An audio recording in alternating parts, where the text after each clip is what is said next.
जानते हैं लंग्स के बारे में। फेफड़े छाती यानी कि थोरैक्स में स्पंजी हवा से भरे दो अंग होते हैं जो रेस्पिरेटरी सिस्टम के मुख्य हिस्से होते हैं। वे गैस एक्सचेंज के लिए जिम्मेदार होते हैं, हवा से ऑक्सीजन को खून में लाते हैं और सांस छोड़ते समय खून से कार्बन डाइऑक्साइड वेस्ट को बाहर निकालते हैं। वे सांस लेने, पीएच बैलेंस और इम्यून डिफेंस के जरिए जिंदगी बनाए रखने के लिए बहुत जरूरी होते हैं।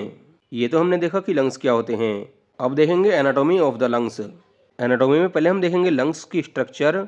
जैसे कि फेफड़े दिल के दोनों तरफ होते हैं, जिसमें राइट फेफड़े में 3 लोब होते हैं, अपर लोब, मिडल लोब और लोअर लोब। और लेफ्ट फेफड़े में 2 लोब होते हैं, अपर लोब और लोअर लोब।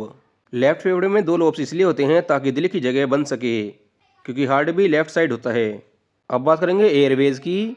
जैसे कि हवा श्वास नली यानी कि ट्रैकिया, जिसको हम विंड पाइप बोलते हैं, इससे नीचे जाती है और ब्रोंकाई से होकर गुजरती है, जो छोटे ब्रोंक्यूल्स में बंट जाती है और एल्वियोली नामक छोटी हवा की थैलियों में ख़त्म होती है, जहां गैसों का आदान प्रदान होता है, यानी कि ऑक्सीजन और कार्बन डाइऑक्साइड का एक्सचेंज होता है। अब फेफड़ों की एनाटॉमी में हम तीसरी चीज़ देखेंगे, जो कि है प्रोटेक्शन यानी कि सुरक्षा। जैसे कि प्रत्येक फेफड़ा प्लोरो नामक एक सुरक्षात्मक झिल्ली से ढका होता है, यानी कि एक प्रोटेक्टिव मेम्ब्रेन होती है जिसको हम प्लोरा बोलते हैं, उससे ये दोनों लंग्स ढके होते हैं। अब देखते हैं की फंक्शंस ऑफ द लंग्स, यानी कि फेफड़े के मुख्य कार्य क्या होते हैं। इसमें सबसे पहले आता है गैस एक्सचेंज। जैसे कि फेफड़ों का मुख्य काम सांस लेना होता है, जिसमें ऑक्सीजन अंदर लेना और कार्बन डाइऑक्साइड बाहर निकालना शामिल है। लंग्स का दूसरा फंक्शन है ब्लड ऑक्सीजनेशन, यानी कि खून में ऑक्सीजन मिलाना। जैसे कि ऑक्सीजन एल्वियोली से खून में जाती है, जबकि कार्बन डाइऑक्साइड खून से फेफड़ों में सांस बाहर निकालने के लिए जाती है। अब तीसरा फंक्शन देखते हैं, जो कि है इम्यून डिफेंस। जैसे कि फेफड़े बलगम और सीलिया, जो कि छोटे छोटे बाल होते हैं, उसका इस्तेमाल करके हवा की नली से धूल, गंदगी और कीटाणुओं को फंसाकर बाहर निकालते हैं।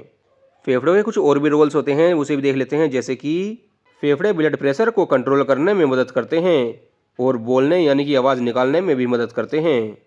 गाइस, ये हो गए लंग्स के मुख्य कार्य यानी कि फेफड़ों के मुख्य कार्य। अब देखते हैं कंपोनेंट्स ऑफ ब्रीथिंग, यानी कि जो फेफड़े सांस लेते हैं और छोड़ते हैं उसकी क्या प्रक्रिया है और उसमें क्या क्या चीज़ होती है।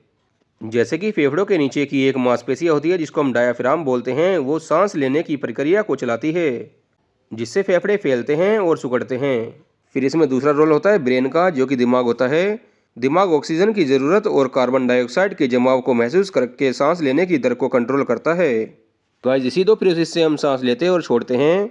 गाइस, ये तो थोड़ा सा बेसिक लंग्स के बारे में। मैं आशा करता हूँ इससे आपको काफ़ी कुछ सीखने को मिला होगा।